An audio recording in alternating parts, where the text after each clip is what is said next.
नामे रुचि, नाम जपना और नाम में रुचि होना, ये बहुत बड़ी अंतराय की बात। जिससे नाम जपते हैं हमारा कल्याण हो जाए, हमारे पाप नष्ट हो जाएं, दुख मिट जाए, बहुत अच्छा है, प्रशंसनीय है। इसी भाव से चलो, तुम्हारा मंगल हो जाएगा।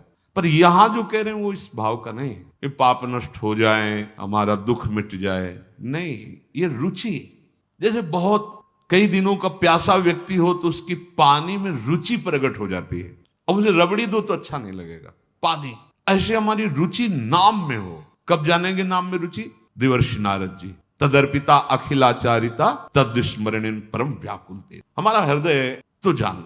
गोस्वामी श्री तुलसीदास जी दोहावली में कहते हैं, तुलसी प्रीति प्रतीति सो। सब परेशान है, मेरा भाग्य बड़ा दुखद है, मेरे भाग्य में क्या लिख गया। जैसे लोग चल पूरा जीवन हो गया दुख भोगते हुए। ये गोस्वामी जी के, तुम मेरी बात पर विश्वास करो, इसी विश्वास से प्रेम प्रकट हो जाएगा। यदि तुमने नाम जप रूपी यज्ञ शुरू कर दी तो तुम्हारे जो भाग्य में लिखे हुए अंक है ना, दुख देने वाले, महान संकट, विपत्ति, पराजय, हम बहुत प्रयास करते हैं लेकिन सफल नहीं हो पाते। तुम्हारा प्रयास ही क्या है? असत प्रयास। कहीं गंदे जल से हाथ तुम पवित्र कर सकते हो क्या? असत प्रयास से असत कर्मों को काटकर उन्नति को प्राप्त हो सकते हो क्या? नहीं। तो सत प्रयास करो। क्या सत प्रयास? बोले राम नाम जप जाग, जप यज्ञ। नाम जो हमारे प्रभु का नाम है, आप उसे क्या होगा? जो तुम्हारा भाग्य बन चुका है ना, महान दुख भोगना, बार बार क्लेश, शांति, ये नाम जब तुम्हें प्रदान करेगा। किए होई विधि दाहिनो दे अभागे ही भाग। जो हमारे प्रतिकूल सब कुछ है ना, वो सब दाहिने अनुकूल हो जाएगा। केवल नाम जप करके देख लो, ऐसे भाग्यवान बन जाओगे कि तुम जिसे देख लोगे, छू दोगे, उसके वाम भाव सब नष्ट हो जाएंगे। धर्म विपरीत आचरण, धर्म विपरीत भाव नष्ट हो जाएंगे। चराचर जीव असंख्य है, सबकी अलग अलग चाहत है, गति है। किसी की जल में बहुत गति है।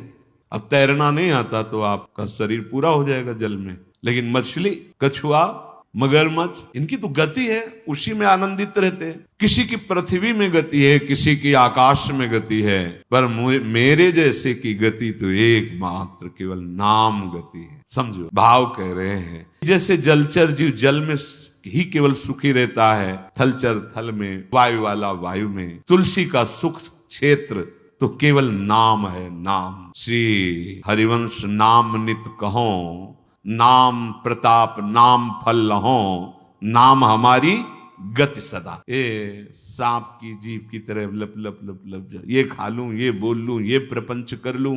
ये सर्पणी के समान जीव है और ये शरीर, ये मुख एक बिल के समान है। यदि तुमने अपनी जिह्वा से हरिनाम जप नहीं किया तो जितनी अनुकूलता लिखी भी है वो सब प्रतिकूलता में बदल जाए। आपको लगेगा कि ये कैसी बात, नाम न जपे तो हमारे भाग्य से जो अनुकूलता लिखी वो भी प्रतिकूलता हो जाए। हाँ, हो जाएगी। भगवत विमुख की प्रत्येक अनुकूलता प्रतिकूलता से भी भयानक दुख देने वाली होती है, और भगवत सन्मुख की प्रत्येक प्रतिकूलता करोड़ों अनुकूलताओं से भी बढ़कर सुख देने वाली होती है। पढ़ के प्रसंग देख लेना, श्रीमद् भागवत में समंतक मणि का प्रसंग, सत्यराजित का। भारी अनुकूलता समंतक मणि मिली और श्री कृष्ण से विमुख हैं, दोनों भाई मारे गए और हाथ कुछ नहीं लगा। भारी अनुकूलता, भारी प्रतिकूलता में है। यदि भगवत विमुख हो तभी तो। जिसको लगता है कि मैंने जीवन में बहुत कुछ प्राप्त किया, यश, मान, सम्मान, प्रतिष्ठा, रुपया, पैसा, ये क्या है, क्या है? जैसे स्वप्न में राजा बने, जगे तो कुछ नहीं। ऐसे ही जिस समय अंतिम समय आएगा उस समय तुम्हारे होश ठिकाने होंगे, पर तुम कुछ करने लायक नहीं होगे।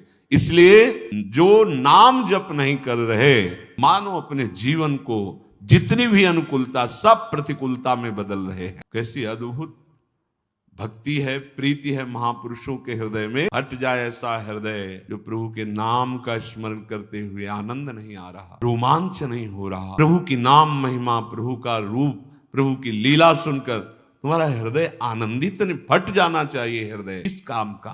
फूटहु नयन, फूट जाए नेत्र से, जिनसे भगवान नाम लेकर के आंसू ना निकले। हम प्रभु की चर्चा सुने, अपने प्राणाधार प्रभु की बात करें और हमारी आंखें सूखी हों, कपोल भीगे ना, क्या जीवन। ही फाटहु फूटहु नयन, रसना कटो जो अनरटो, निरखियन फुटो नयन। भूलो मत जीवन की सार्थकता, राम ही सुमिरत रन भिरत देत परत गुरु पाए, तुलसी जिनय न पुलक तनु ते जग जीवित जाए। यदि एकांत में बैठकर अपने प्रियालाल का स्मरण करते हुए पुलकावली नहीं आती, जैसे काम ही नारी प्यार जिम लोभी जिम प्रिय दाम। कामी पुरुष एकांत में बैठकर जब उसका चिंतन होता है, सामने कामिनी का रूप होता है और अपने उसी चिंतन में पुलकित हो रहा है, ऐसा ही प्रेम हमें प्रभु से हो जाए। जैसे एक लोभी पुरुष, धनी जो कंजूस स्वभाव का है, अपने धन का चिंतन करके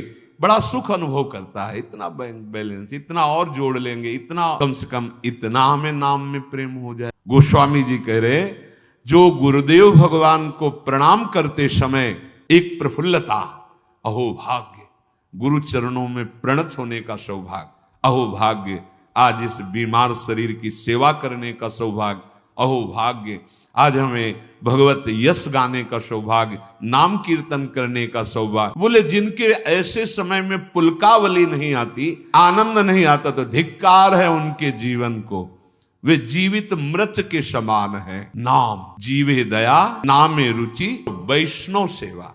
ये जो वैष्णव सेवा है, इसको हम इस भाव में ले लेते हैं कि खिला पिला दिया या वस्त्र दे दिया, ये वैष्णव सेवा हो गई। ये एक बाह्य सेवा का अंग है, इसे पूर्ण सेवा नहीं कहते। जैसे वैष्णव सेवा तो एक दो ऐसे भगत की, फिर हम एक दिन रोज एक संत का बना के दे, ये बाह्य सेवा है। अच्छा है, करो, भगवान तुम्हें दिए हैं तो ऐसा, बका पूर्ण सेवा इसे नहीं कहते। पूर्ण सेवा ध्यान से सुने, पूर्ण सेवा होती है जब हम किसी भी संत महापुरुष की आज्ञा के अनुसार अपने जीवन, अगर हमारा संग अच्छा, वो संग केवल मनुष्य शरीर का ही नहीं, वो वस्तु का हो सकता है, वो स्थान का हो सकता है, खान पान का हो सकता है, इंद्रियों का हो सकता है, अच्छा या बुरा संग।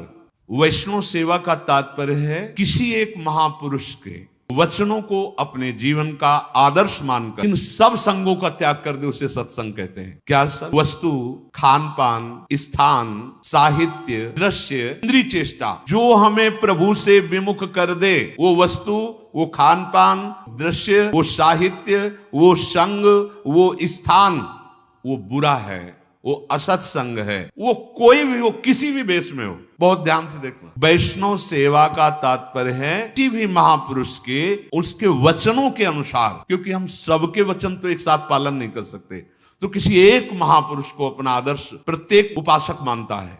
एक जीवन में आदर्श महापुरुष होते हैं। जैसे संन्यास मार्ग में चले तो पूज्यपाद सिउड़िया बाबा जी, सबकी सुनना है, पर साथ में जैसे औषधि रखी जाती है, ऐसे पूज्यपाद उड़िया बाबा के उपदेश नामक ग्रंथ जीवन में साथ रहा है। ब्रह्मचर्य से लेकर संन्यास मार्ग तक जीवन, कहीं भी तो वो तत्काल सिद्धांत उसको सामने नहीं, गलत, बाबा ने सब बाबा के वचनों। और जब भक्ति मार्ग में कदम उठा श्री हनुमान प्रसाद पोद्दार जी महाराज, आदर्श, एक भी शब्द का आज तक कोई संशय नहीं। भाई जी के वचन, पूज्यपाद उड़िया बाबा। और जब नित्य विहार रस, तो पूज्य सदगुरुदेव भगवान। एक भी आचरण, एक भी सेकंड के लिए विश्ववर संग रहे, कहीं कोई शास्त्र प्रतिकूल आचरण नहीं। मेरे गुरुदेव इसलिए कह रहा हूं, ऐसा नहीं, भगवत कृपा से बचपन से बड़े बड़े संतों का संग हुआ। नित्य विहार रस की उपासना की सर्वोपरि ऊंचाई पर पहुंचे हुए महापुरुष, और एक सेकंड के लिए कभी शास्त्र से विपरीत आचरण नहीं देखा। सदगुरुदेव भगवान परम मकिंचन प्रिय हरि के रे, सहचर्य भाव में स्थित महा। तो कोई न कोई महापुरुष अपने जीवन का आदर्श होता है।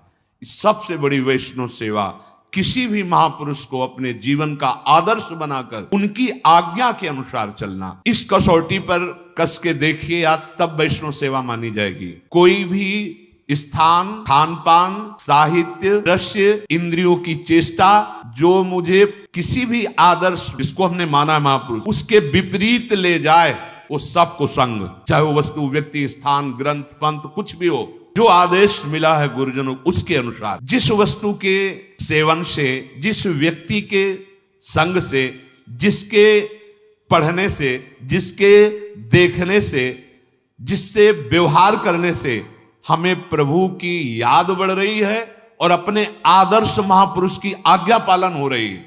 बस ये हमारा सत्संग हो रहा है, ये हमारा साधु संग हो रहा है। तुलसी सो सब भांति परम हित, पूज्य प्राण ते प्यारो, जासो होए स्नेह राम पद, ये तो मतो हमारो। मीरा जी के लिए ये गोस्वामी जी तुलसीदास जी ने बहुत ध्यान देने योग्य बात है। तुलसी सो वो वस्तु, वो व्यक्ति, वो स्थान, वो दृश्य, वो साहित्य, वो संग, वो व्यवहार। तुलसी सो सब भांति परम हित, पूज्य प्राण ते प्यारो, जासो होए स्नेह राम पद। ये तो बतो इस वस्तु के सेवन से, जिसके संग से, जिसके पठन से हमें प्रभु से प्यार हो जाए, स्नेह राम पद, ये तो यही सबसे बड़ा संग। हम कुसंग का मतलब केवल व्यक्ति का संग समझते हैं, नहीं।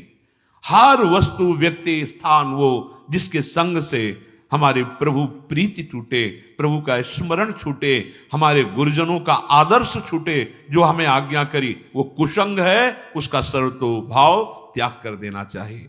यदि बड़े से बड़ा अपमान, बहुत ध्यान देना, बहुत अमृतमयी बात है, बड़े से बड़ा अपमान, बड़े से बड़ा दुख तुम्हें भगवान की याद में डुबो दिया, तो धन्य है वो अपमान और धन्य है वो दुख। बात पकड़ो। तुलसी सो सब भांति परम हित, पूज्य प्राण ते प्यारो। प्राणों से प्यारा मनो भयानक दुख है, लेकिन राधा राधा राधा तो बलिहार है इस दुख की, जो राधा राधा रटा रहा है। बलिहार है उस तिरस्कार, अपमान, निंदा की, जिसने मुझे भगवान का मार्ग दे दिया। धिक्कार है उस सम्मान और दुलार और उस प्यार को, जिसने प्रभु से विमुख करके भोगों में फंसा। बात को समझो। साधु सेवा या गुरु सेवा या वैष्णव सेवा का अर्थ क्या है? उनकी आज्ञा पर चलना। उनकी आज्ञा से हमें कोई गिरा दे, वो कोई भी हो।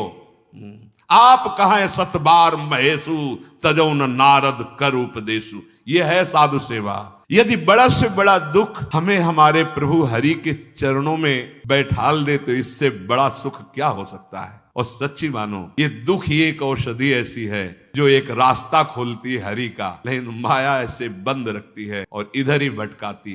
जब हर जगह ठोकर मिलती है, तब उसे अपने उस यार की याद आती, कोई है जो अहतुकी प्यार करने वाला है। तो कौन है? वो हरि है, वो कृष्ण है। देख लो, जब चिंतामणि की ठोकर लगी तो बिल्व मंगलाचार्य बन गए। हाँ, जहां आसक्ति होती है और वहां अपमान और तिरस्कार मिलता है, तो हरि का दरवाजा खुल जाता है। आ जाओ मेरे पास। कितने कृपालु है। मुझे हृदय से उस परिस्थिति का, उस दुख का, उस अपमान का स्वागत करना है जो मुझे प्रभु की याद में डुबो। संसार का बड़ा सा बड़ा सम्मान, भोग, वैभव जो मुझे प्रभु से अलग कर दे, तो जरऊ सो संपत्ति सदन सुख, सुहृद मातु पितु भाई, सन्मुख होत जो राम पद करई न सहस सहाय। आग लगे ऐसी संपत्ति में, ऐसे सम्मान में, ऐसे पद में और ऐसे प्यार दुलार में, चाहे वो कोई भी हो, जो मुझे मेरे भगवान से विमुख कर दे, तो आग लगे ऐसे संबंध में। भारी से भारी संपत्ति, भारी से भारी गृह सुख। और प्रहलाद जी पिताश्री कह के साष्टांग प्रणाम किए थे हिरण्यकश्यप को। जब वो हरि का द्रोह करने लगे तो दैत्यराज कह के संबोधन के, दैत्यराज, बिल्कुल भय नहीं। और चरणों में मस्तक रखने वाले भरत जी ने उन्हीं माता कैकेयी को जब देखा कि हमारे प्राणाराध्य भगवान राम के 14 वर्ष वनवास का वरदान मांगा और मुझे राज्य, तो कहा पापिनी, आज के बाद तेरा मुख नहीं। प्रणाम करके पैर छूकर सभा में बैठते थे विभीषण जी। जब राम द्रोही देखा, चल पड़े, अब तेरा विनाश निश्चित है। और ललकार करके समरांगण में युद्ध किया। रामादल की तरफ से रावण से युद्ध किया कि नीच पापी, ऐसे शब्दों का संबोधन किया जो विश्व प्रतापी रावण विभीषण जी ने से। परम पूज्य गुरुदेव का पद होता है। जब वामन भगवान के समर्पण के लिए रोक दिया, तो गुरुदेव की बात छोड़ दी और भगवान की बात को तजु पिता प्रहलाद विभीषण बंधु भरत महातारी गुरु बल तजु कंत ब्रज बनितन भी मुद मंगल जरौ सो संपत्ति सदन। बात को अंदर समझो, वो विपत्ति गले लगाने लायक है जिसमें याद आवे राधा राधा, आपके सिवा कोई नहीं रहा। बलिहारी है उस परिस्थिति की और उस विपत्ति की, मुझे प्रियाजू का बना दिया, जिसने मुझे राधा नाम रटने का सौभाग्य प्रदान किया। और धिक्कार है उस सुख को, उस भोग को, उस पद को, उस सुहृद संबंधियों को जिनसे मैं भगवान से विमुख हो जाऊं, भगवत विस्मरण हो जाए, जो प्रभु से अलग कर दे। करे न सहस सहाय, वो सब सुख आग लगाने लायक है जो हमें प्रभु से विमुख कर दे। इसलिए साधु संग या वैष्णव सेवा का स्वरूप यही कि हम उनकी आज्ञा के अनुसार अपने जीवन को इस कसौटी पर कसते रहें कि किस वस्तु व्यक्ति स्थान के संग से प्रभु का विस्मरण होता है, किस वस्तु व्यक्ति स्थान के संग से प्रभु का स्मरण होता है।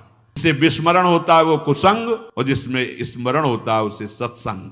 जैसे प्रिया प्रीतम का परस्पर कभी वियोग नहीं होता, प्रिया प्रीतम वृंदावन का वियोग नहीं होता, ऐसे ही हमारा कभी प्रिया प्रीतम और वृंदावन से वियोग नहीं हो सकता यदि हम किसी से द्वेष ना करें, किसी के दोषों का वर्णन न करें, क्योंकि पर दोष दर्शन पर निंदा यही हमें प्रभु से विमुख करती है। और सबसे जीवन का परम लाभ हम किसी महापुरुष के वचनों पे अपने जीवन को कसौटी पे रख ले। ये हृदय से देख लो, किसी एक महापुरुष को अपना आदर्श मान लो, फिर किसी की नहीं सुनना, उसके वचनों के अनुसार तो आप लक्ष्य तक पहुंच जाएंगे। क्योंकि विभिन्न भावों वाले जन हैं, सब सत्य हैं, सब सत्य भगवान की उपासना में है।